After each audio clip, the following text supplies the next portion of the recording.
Yo, yo, welcome to my block. My name is Andre Webley, and this podcast is a documentation of my life, business, and fitness, as well as giving you all some healthy tips and tricks to help you benefit with your body and mind. Are you ready? Let's go.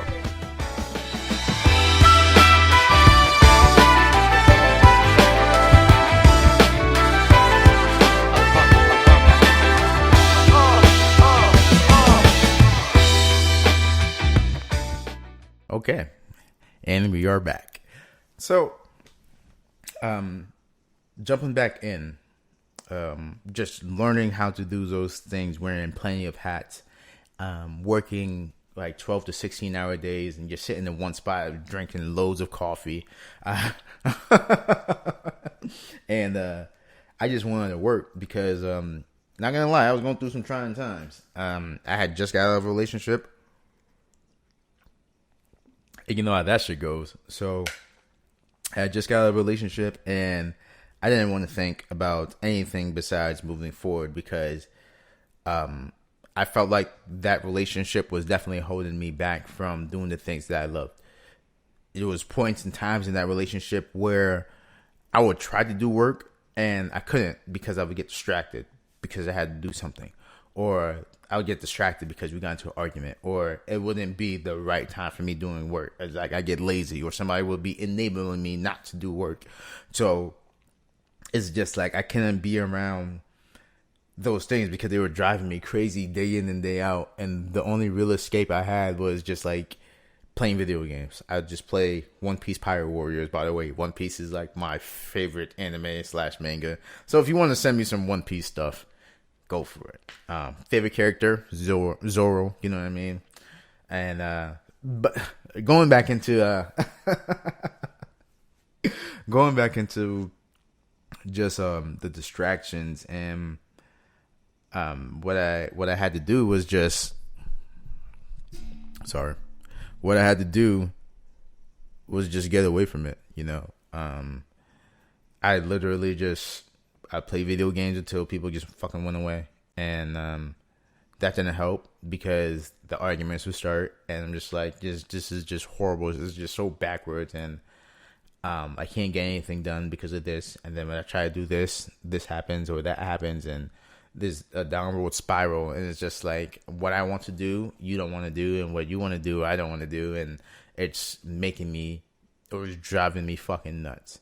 And, you know, the funniest thing is that when we split apart is that we both got what we wanted, and I was very happy for myself. I really could give a shit less about what she did. And, you know, it is what it is. Me, as being the person that I am, I always want to move forward, and I hate being held back. So when I'm feeling held back, I really I get angry. I get into like this, I go into like a shell, and, it's not fun for me either. You know what I mean? Especially if you're going to be around me, it's not fun for me. And I'm very vocal about the things that I'm going through. So especially if it gets to that point where now I really have to fucking be vocal for people to understand what I'm going through. And I don't want to have to do that. I don't want to have to share the shit that I'm going through. That's not the kind of person I am. Fast forward. I guess another year into it, right? So that was year one. Year two, I know I talked a little bit about it. Like me reading all those 12 books in year two was definitely the turning point for me. Like I wasn't turning back after that. Like I read all these books multiple times, several times, and I've gotten all this knowledge. And it's just like I can't stop talking about it. And if you haven't heard me mention Russell Brunson on any one of the podcasts, this is probably your first time or probably your fourth time hearing me talk about Russell Brunson. Because it literally inspired me to do the things that I'm doing. Outside of my parents or my dad having his heart attack at a young age for me, and you know, you see my siblings react to that and you're seeing everybody else react to that, I was like, I don't want to feel like that. And I could only imagine what my dad felt like. And I don't want to feel like that, or I don't want my kids to feel like that if that ever was to happen to me. So I need to be able to take care of myself. So it's the same way that I push my clients. You not needing me anymore, that's the reason behind it. Because I want to show you how to avoid that pain, to avoid that hurt, the suffering. Because we all are getting older. If you don't have kids now, or if you don't plan on having kids, there's somebody still around you that loves you, and they're going to feel some kind of way about you hurting yourself and something that was more controllable. Whether it was a heart attack or diabetes or just not being strong enough to get through whatever you're going through, not being able to talk to somebody, whether it's something like mental health. For men, I know it's a big thing. I know we all don't necessarily talk to people as much as we can. And I think that's been like one of my biggest things too. Is just like you've heard me just say just a while ago, I didn't talk and I didn't express. And when I started a podcast year two, it was a way of form for me just to express what I've been doing and how I feel and who I really am. And it feels really good to be doing this because there was a point in time where I couldn't. I tell the story all the time about sitting on Facebook live and Instagram live for 5 minutes a day, for 10 minutes a day, for 20 minutes a day, and nobody would show up. And I thank God nobody showed up because I would have to talk about something. But I just wanted to get comfortable with my face being on camera, and here we are, and it's been something that's been pushing me forward, and you all have just been so amazing. We hit just about like 1,500 downloads about like 2 weeks ago, and that was amazing to see. Thank you all for listening. Thank you so much for listening, because it just makes my day to know that you're somebody out here taking something from me, whether you comment it or not, whether you're liking it or not. I don't really care. I just want to be able to get it out so I can be able to help somebody. So,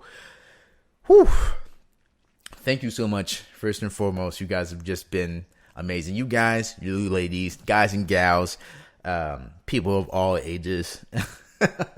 Thank you all for listening. This has made my journey so much easier. And I want to be here without you all. So again, thank you. Those who are watching on YouTube, thank you. Thank you as well. Just moving forward with the confidence aspect, it made it a little bit easier to, brush those things off. Before I was afraid to get on phone calls, or I was afraid to talk to people because of the rejection. Now it's like, give me all the failure I could get, because I was always the person. It always took me like 3 years to get good at anything. Besides, I would say video games, but besides that, it's really taken me about 3 years to dig my heels in to get really good at anything that I truly liked. CrossFit, working out, it took me 8 years.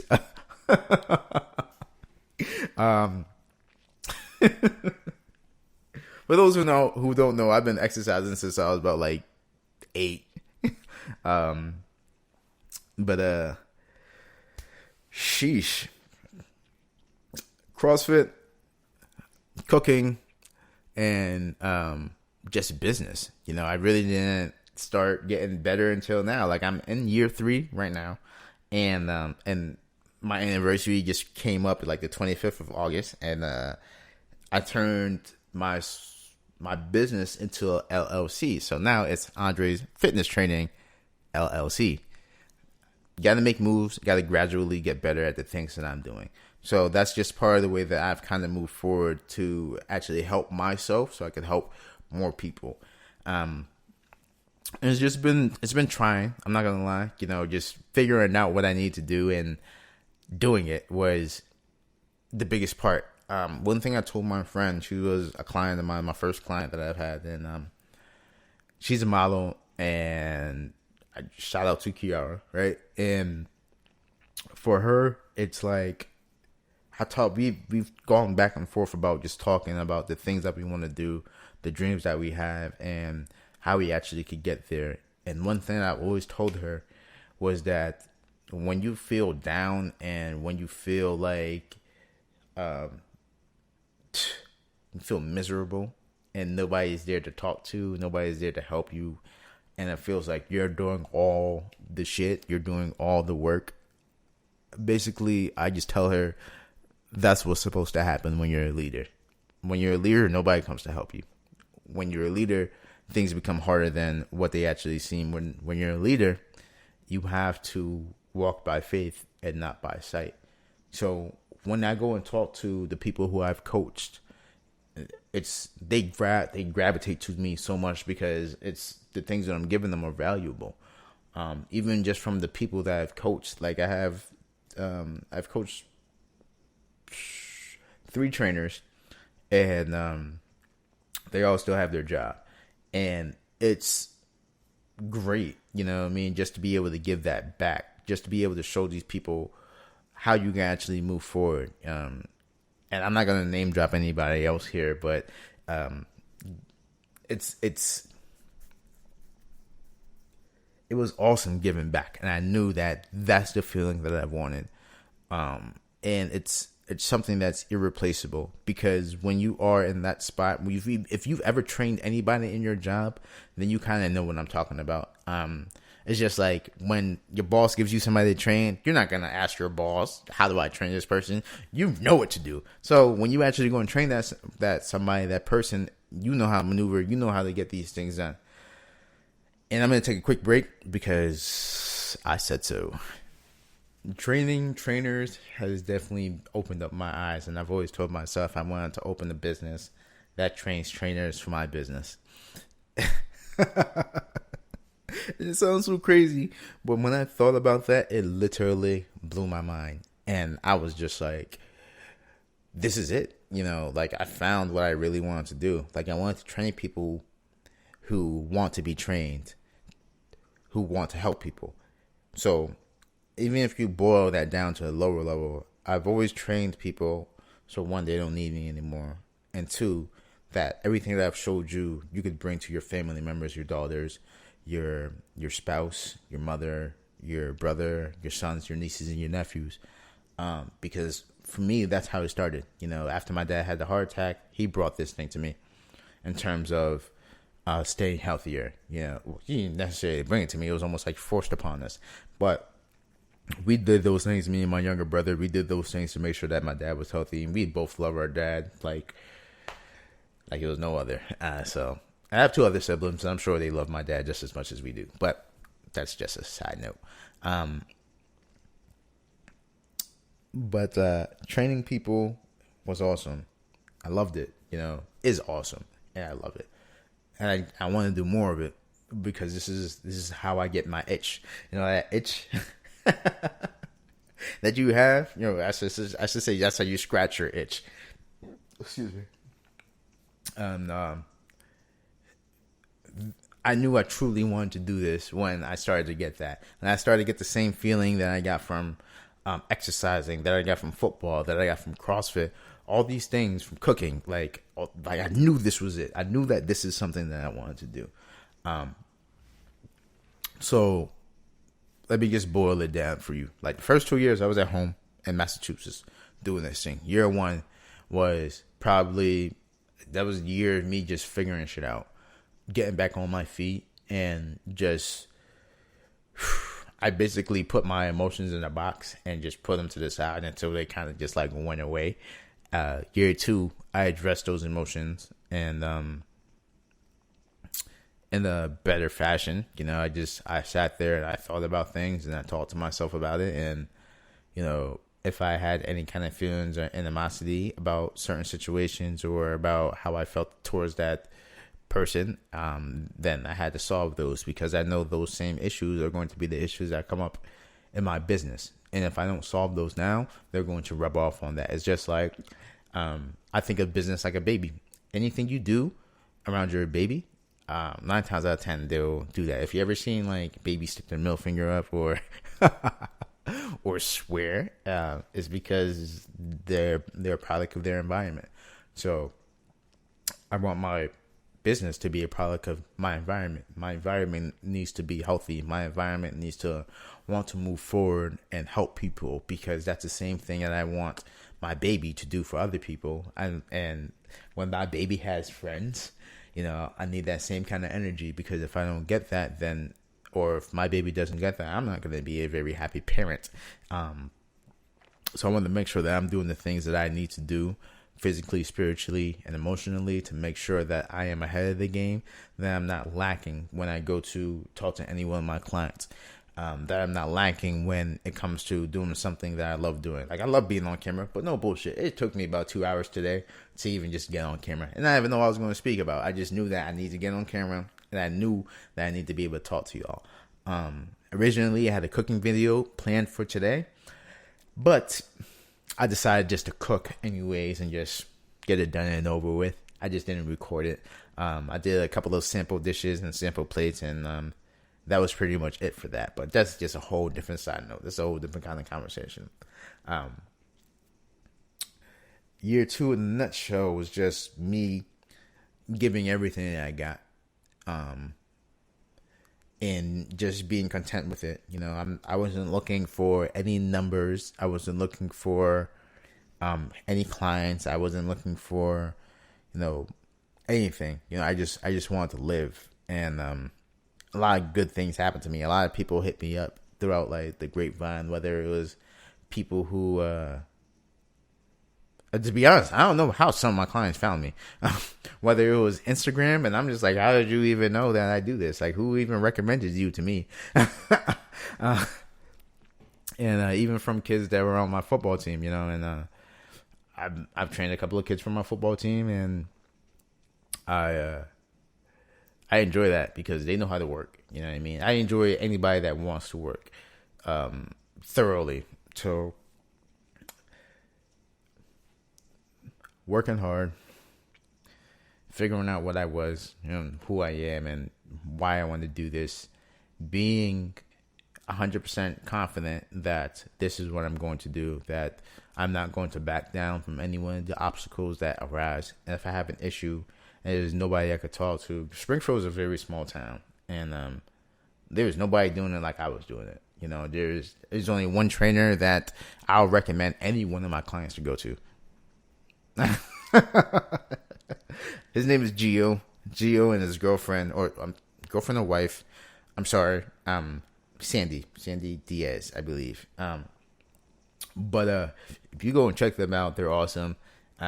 Those are the only people I'd actually recommend you to go see. Everybody else, I really don't know so well, and I don't know.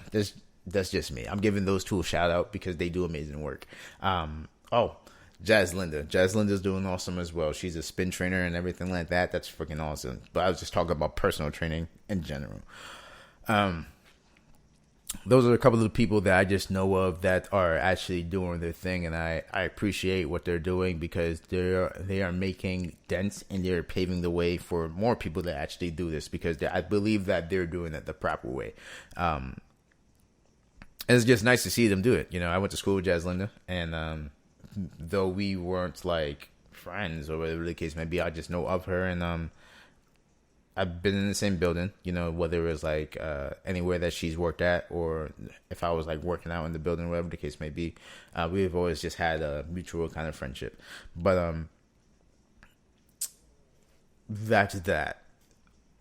Going into the difference for this year and last year, this year, year 3, was definitely trying. I've had a moment of uncertainty, and not in what I was doing, but just how I was carrying myself. I was it's like a downward spiral. I gained like 20 pounds, and just from drinking and eating and enjoying my time. I told myself I was going to take like 2 weeks off when I got here. That 2 weeks turned into 2 months, and it was just like some of the worst periods of my life because I was doing work. I was getting certified. I had a job, but now I had all these things, all these extra things that were just calling my attention, and I didn't know how to react in a way. You know what I mean? I didn't know how to do this, what I'm doing now. And be happy with what I was doing. Because there was a lot of things that I left back at home, everything. I didn't have anything when I came here. I didn't have anyone like the camera to do the podcast. I didn't have none of that. I didn't have any of the mics. I didn't have any of the setups to do anything that I wanted to do. Everything I left. Like literally when I came here down to Florida, I left everything that I had. And I feel like it was an accomplishment, even though it may seem crazy, but like I literally was so, I wouldn't say fed up with where I was at, but I didn't see any growth. I didn't see how much faster I could grow.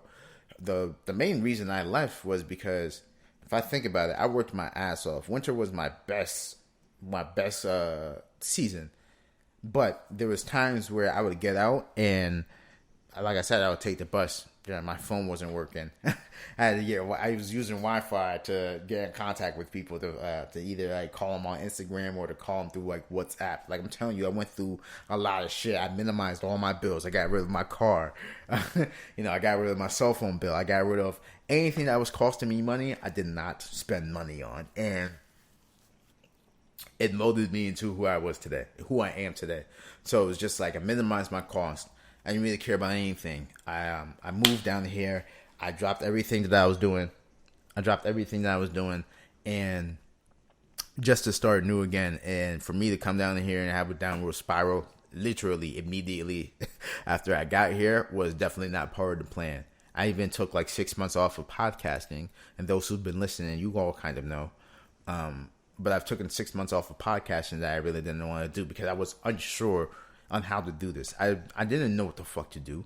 I didn't know how to do it. Like I've always done this with a host, or I've always just had the nerve to do it, but in my living situation, it wasn't.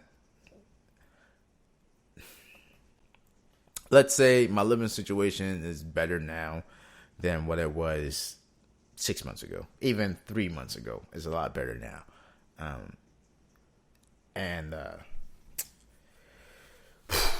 I'm just happy for it. I'm grateful for it, and it's made a hell of a difference. Just being in Florida, it's made a hell of a difference. And that's the end of the podcast. Thank you all for listening and watching. Make sure you like, comment, and subscribe to stay up to date with our newest content that's coming out. If nobody's told you this within the last week, within the last 48 hours, within the last day, I'm going to let you know right now. I love you. Be safe. Be great. And amazing. Remember this one thing. You are built for this. I'll see you all later. Peace.